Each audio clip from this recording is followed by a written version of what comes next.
Now I would like to invite Maulana Habibur Rahman Sahab to share his thoughts on the topic of women's rights, Islam versus West.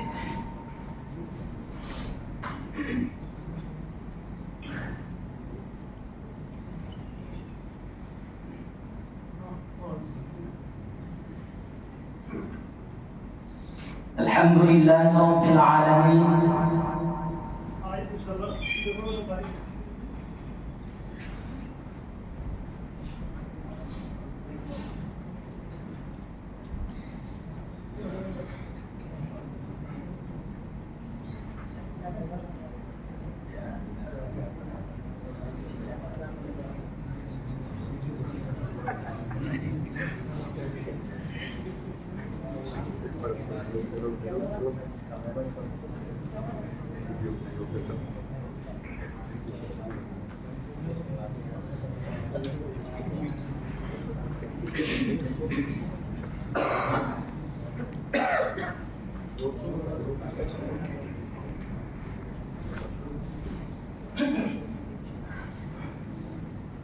Alhamdulillah Rabbil Alameen.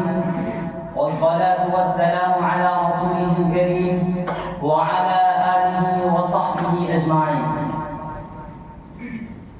Respectable Chief Guest, Honorable President of the Convention, affectionate teachers, reverend judges, and all my dear listeners. Today, I will speak on the issue of women's rights that has been one of the most complicated issues in the human history. The civilization of the world have adopted to extreme position in this matter. Rome and Greece adopted to extreme throughout their history. The ancient Greece and present day Western world have tried to equate them with man and every sphere of life, while the other country, like ancient Persia, went to other extreme, describing women as the blunder of the nature and a creature which ought to be ignored. The Christian Europe regarded women as the root cause of evil and gateway to Shaitan. In Hinduism, women are deprived of basic human rights. A widow even had to burn herself with the dead body of her husband. Dear intellectual, the Islamic viewpoint regarding women is quite moderate. Unlike the other religions and civilizations of the world, it offers a divine solution to this matter. It directly addresses the nature, appeals to the heart of human beings. It adopts a middle path and takes into consideration the physical formation of the women to give them their status in human society. According to Islam, women are equal partners to men in building a human society. They have their own rights, privileges, and status. They play an important and equally significant role in the development of human civilization. They must be given good education and upbringing so that they can efficiently perform their duties. They have right to choose their spouse and enjoy their life. They inherit property from their father and husband. When she is a child, her father had responsibility to bring her up and to provide educational facilities. When she is a wife, it is her husband's duty to respect her sentiments and give her due rights. When she is a mother, the children are asked to behave her gently and remain obedient to her. They have been assigned the duty to look after homely affairs. They have to arrange homework and take care of the family members. They have been given instruction by Islam to put veil on their bodies and not to display their charm to outsiders. Thinkers and philosophers all across the human history could not give the women their exact and suitable status.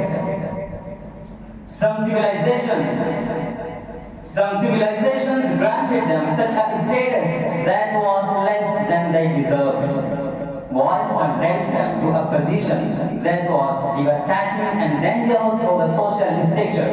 Islam is the only religion that adopted a moderate and balanced viewpoint about It provided them with lasting peace, honor, and self-confidence. It granted their modesty and safeguarded their chastity. Dear audience, religions other than Islam, women are deprived of their rights. She was humiliated and treated like animals. She was exchanged like a commodity. Similarly, in today's modern era, she is degraded by being brought to the state for enjoyment. Islam denies both the extremes and gives her a balanced position which befits her physical and biological characteristics.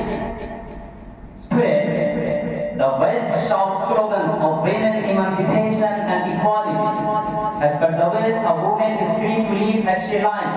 Islam also gives her equality and liberty, but they differ from those of the West.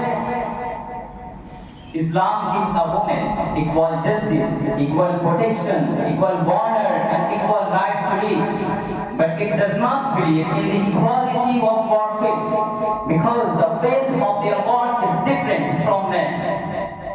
Because the fate of their work is different from men. If the women are driven out of their fields and taken outside, the whole system will plunge into chaos.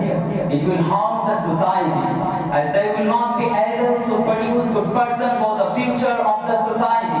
Islam provides us for freedom in terms of speech, movement, or relationship. Dear intellectuals, interestingly, the progress that the West has given to women is not appreciable, because it has not given them the so-called progress as a woman. They have brought them to this so-called hedge by turning them into men. Their slogans of equality and freedom are empty and hollow. Rather, they have added burdens to women's homely world, clearly in the name of emancipation and equality. Now, women are supposed to look after the child, cook the food, arrange the home, and go to office to earn money.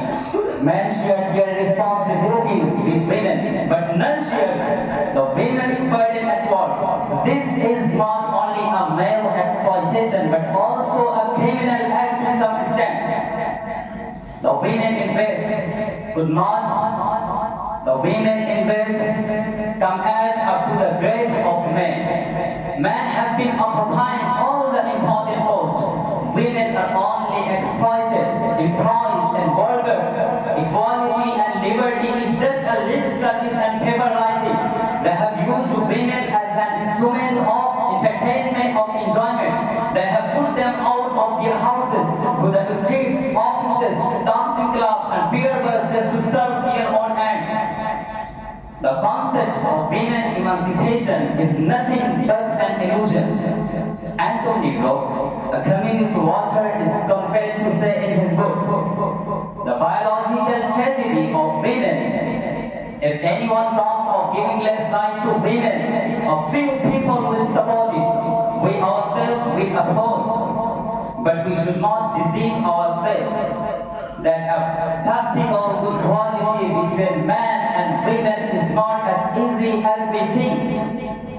Soviet Union has given them more rights than any country of the world. But the fact is that women could not find their position. Biologically, women and men are not equal. Finally, the women should themselves deliberate the matter carefully.